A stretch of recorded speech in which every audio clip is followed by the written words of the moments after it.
I have the pleasure of having Yiying Lu here on the podcast. Thank you for joining. Yiying is a artist and entrepreneur and Fast Company most creative person in the world? No. In the business. In business. Most creative person in business. It's a perfect way to start our conversation, Yiying. Thank you for having me. Yeah, it's great to have you. So we are so excited to have you back in a few weeks here in the Experience Center to host a really engaging conversation with one of our executives celebrating World Emoji Day. Yes, I'm excited too. And I think this is such a dream come true because my journey with emoji started in 2015 when my friend Jennifer A. Lee and we discovered there's no dumpling emoji on the emoji keyboard.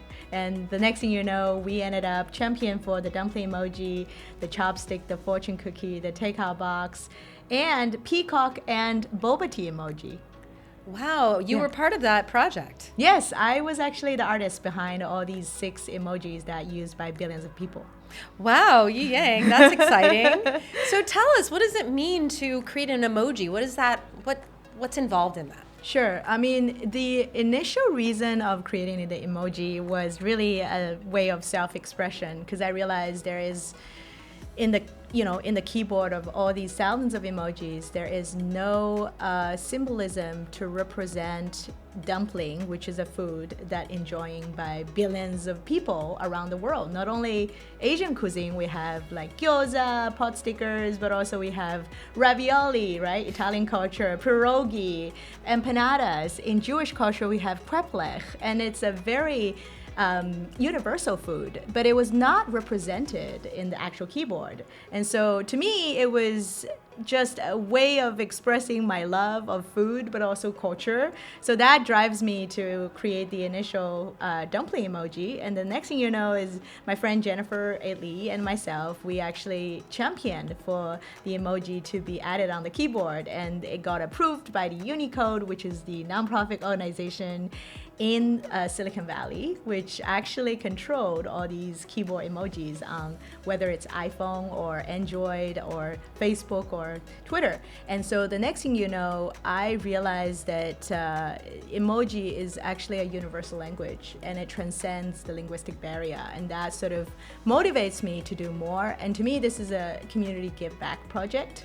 But little do I know, I did a lot of talks about how I created emoji, and I think it was early this year, I got invited to do a project with the Computer History Museum that's in Mountain View, and we did an exhibition about emoji, all the emoji change makers that champion for change and for diversity and inclusion through emojis. And the next thing you know, we were also showcasing the origin of emoji. And a lot of people don't know it's actually coming from NTT.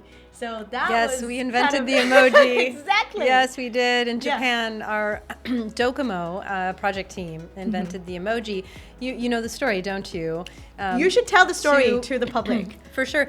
To express something more than just black and white text or black and gray text, that you need to express emotion when you communicate, especially through mobile phones. Yes, absolutely. And the original pronunciation of emoji in Japanese is actually emoji. A lot of people think that emoji comes from the same root word as like emoticon, that's coming from emotion. It's actually a coincidence. So emoji actually is emoji, which is 3 kanji character, which is the Chinese character that's in Japanese. So means drawing. Moji literally means language. So it's drawing language or characters of drawing. Wow. And to me, it's a pictorial language, which I think it's probably a more accurate translation of emoji.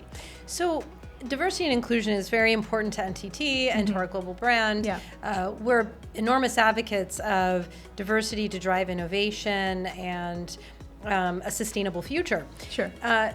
help me understand, help our audience understand how the emoji is really sort of the poster child of this. Absolutely, and I think that's such a good question, because to me it was a journey of discovering the power of emoji. In another word, it's the power of visual communication. And I think that was I'm very thankful that NTT came up with that new ways of communication through pictorial, the power of colors, the powers of shapes. That's, I think, more universal than the one single language can cover.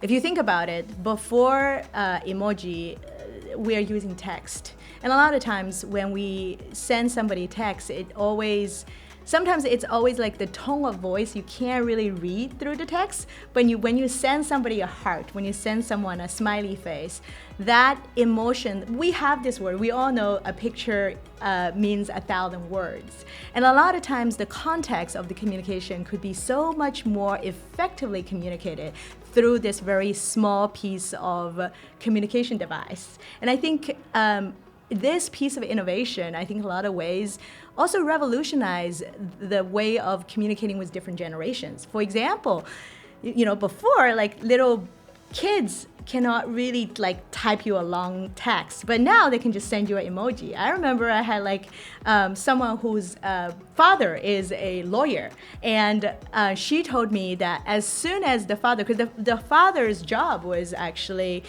write, everything he does is contract, right? Black and white text. So he's very particular of choice of words. And every time when he tried to text something, he's always very careful of the language, because that's his job.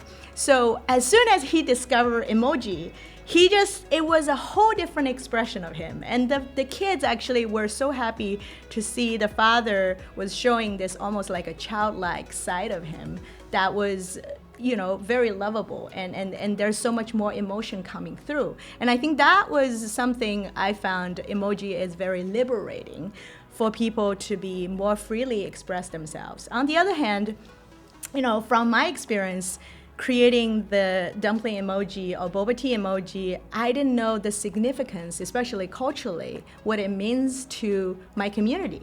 Specifically from the Asian community, API community. I remember I was giving a talk in Toronto about the importance of the whole process of making the dumpling emoji, and I had a young Asian Canadian boy came up to me and he said, I really want to thank you for the work you do, because I was born and raised in Canada, and it was really, really great to see the food that I'm growing up eating is now being reflected on the emoji keyboard. And similarly, I met Lumen, who actually created the arepa emoji, which is a Latin cornbread, which was a breakfast item that being enjoyed by all the Latino community. And so things like this, and also Katrina, who created the 5 skin tone color, in the emoji process, which being adopted by Apple. So all these very important process of advocacy for diversity and inclusion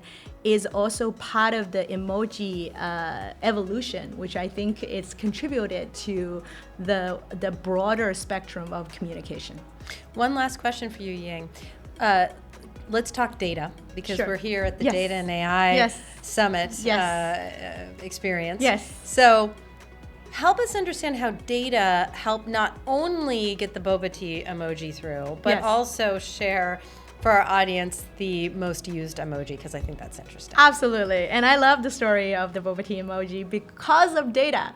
If it's not because of data, the boba tea emoji would not existing today. So the story goes, the boba tea emoji was submitted in 2015 together with the dumpling, the chopstick, the fortune cookie, and the takeout box. But it was being rejected back then.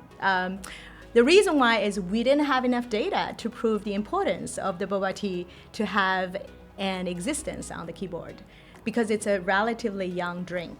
right? So this is 2015. Fast forward 3 years later, I got an email from 3 data scientists emailing me. It was Sujay, Ranjita, and Timmy. And so Timothy. And so they emailed me and they say, hey, you know what? We're data scientists. We found the data to prove the importance of the boba tea. awesome. And they even did, like they actually was using Google Analytics and all the public data and put it together to do the projection of the boba tea. Actually, at the time in 2008, they actually projected in 2023, which is this year, the boba tea is estimated to be a $3 billion business worldwide. And they also did a comparison of boba tea in conjunction with sake, red wine, and matcha. And boba tea was like all-time high. And that's how the emoji Unicode committee actually said, okay, you have a case here.